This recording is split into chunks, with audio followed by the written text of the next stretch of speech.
My SIL 28F tried to take my 27F baby's things after my miscarriage and said I don't deserve kids. Later, when my mill comforted me after noticing I was off, Sarah again accused me, this time louder, of trying to make the day about myself. I didn't say anything, but my husband saw it all and decided we should leave early for the sake of my mental health, since the miscarriage was recent and we were still grieving. We stayed until nearly everyone had left, and then quietly slipped out. Later that night, Sarah called me crying, saying I ruined her day. I kept calm, didn't want to stress her out since she's pregnant, after all, so I told her gently to focus on herself and not on petty drama. She got offended at the word petty and said I was disregarding her feelings. I was exhausted and just wanted to sleep, so I apologized just to end the conversation. Then a few days later, she showed up at our house. I thought she was going to continue the argument, but it was worse. She asked for the baby blanket and crib that my mill gave me during my pregnancy, the ones I never got to use. I was completely shocked. That stuff is in a nursery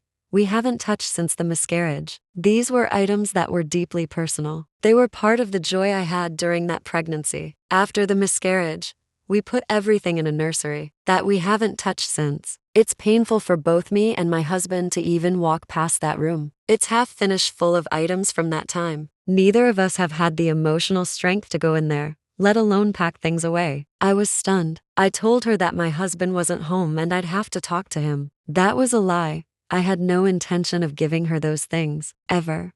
But I was panicking. We'd never interacted one-on-one like that before. There was always my husband or in-laws around. I didn't know if she might just take the things while I stood there. She's pregnant, so I couldn't physically stop her and I wouldn't risk hurting her. So I said what I had to say to de-escalate. She insisted that my husband would understand and that my mill was okay with it. That stung. I just repeated that we'd talk and get back to her. Eventually she left, saying she'd come back when my husband was around. When he came home and I told him, he was furious. He called his mom and told her to give Sarah something else. Anything else from Mark's childhood, but the things meant for our baby were not hers to take. My mill said she had no idea.